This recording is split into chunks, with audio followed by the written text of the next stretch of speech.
My life changed the most not when I saved my first $100,000 or bought my house. It was actually far, far before that, like years and years before that.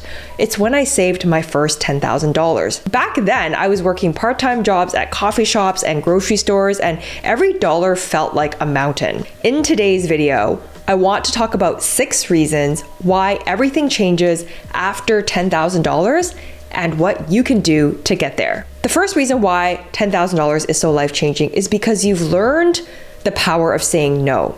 Once you've hit $10,000 in your bank account, you realize that it's real. You have proven to yourself that you can save, and that momentum, it's priceless. What does saving $10,000 actually mean? It means that you learn the power to say no. You chose to stay in on a weekend when you could have gone out with your friends. You chose to not shop as soon as you got paid, rather than scrolling on Amazon looking for miscellaneous things to buy. You chose to not buy a morning coffee at Starbucks. Saving money takes a lot of discipline. Learning to say no is also a form of boundary setting. You start owning your choices rather than reacting to pressure from your peers, your family, advertising. And if you want to be disciplined in other areas of your life, I think that it starts with personal finance, and it starts with being able to save $10,000, because how you do anything is how you do everything. Once you hit $10,000 in your bank account, you are no longer living paycheck to paycheck.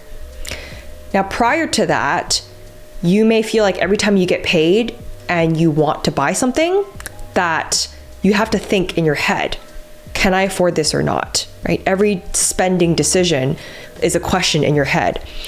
But when you start to see 5 figures in your bank account, you get a psychological boost. And that psychological boost gives you momentum.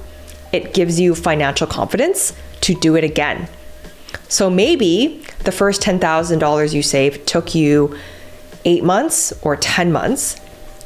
And maybe the next $10,000 can take you 6 months or 8 months, right? It feels good to see your bank account number go up and up. Having financial confidence also means that you will realize you don't actually even need a reason to save money. You can save money just for the sake of saving money.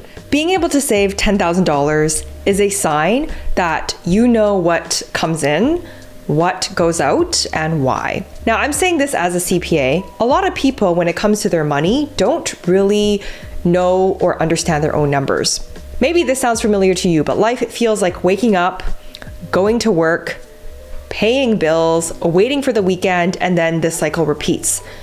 But when you save your first $10,000, first of all, it shows that you have income consistency, which is very good. Most importantly, if you can do this with $10,000, which is probably the biggest mental hurdle to overcome, you can absolutely do it with $100,000 if you had more time. Speaking of which, make sure you check out my video on why net worth skyrockets at $100,000, one of the most popular videos on my channel. I'll leave a video link up top there. Now let's talk about emergencies. Imagine this, you finally have $10,000 in your bank account.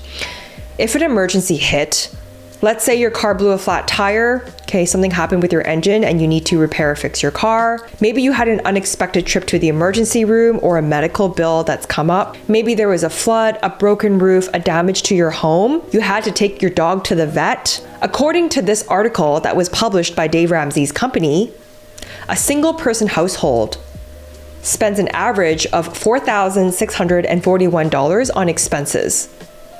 And a married couple without kids spends $7,370. So depending on whether you are single or you're married, that $10,000 can help you stay afloat for 2 to 3 months while you figure out your emergency bills or figure out your income situation.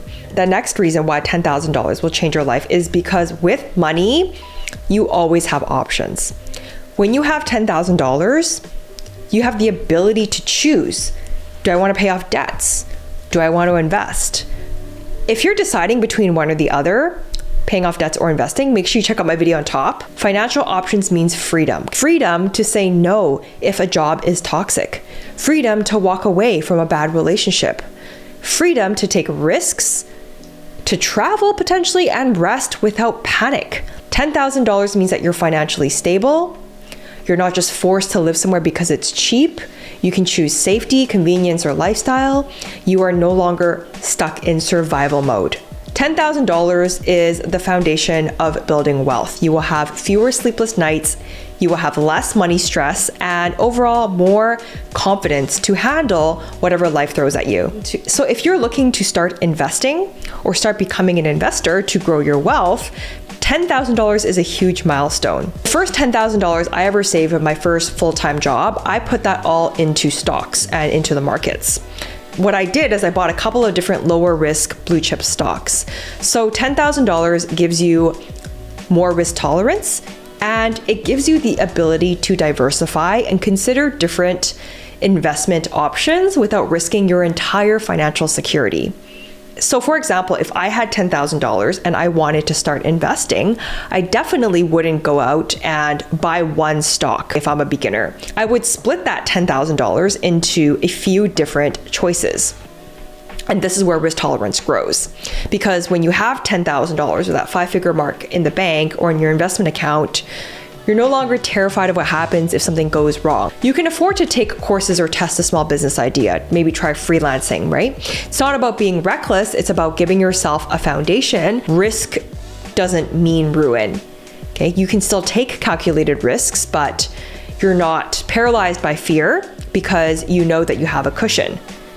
Being risk tolerant is really, really good because it opens the door to growth, it opens the door to opportunity and long-term wealth, right? And all wealth and all money is made by taking risk, right? In finance and in life, the biggest returns always come from taking calculated risks.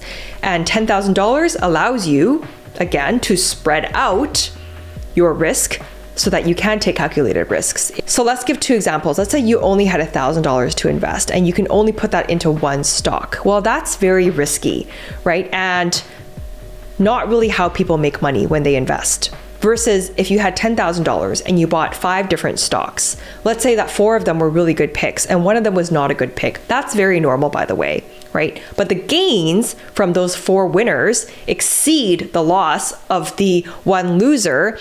That's good investing, right? Like that's how people actually make money. It's not about making money on every single stock or every single opportunity that you have. It's about netting positive overall. When you have $10,000 in your bank account, you will realize subconsciously that it's actually better to have money than to spend money.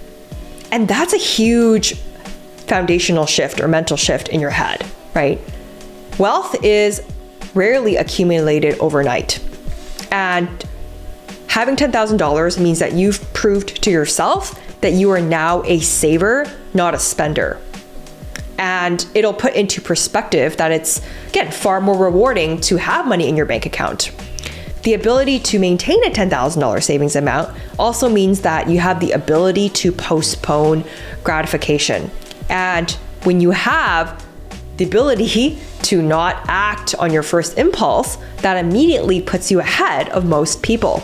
In a world where we all go onto social media and we're heavily faced with choices to consume all day long, it's very tempting to fall into this mindset trap of wanting to buy things. Spenders live for now, savers build for the future.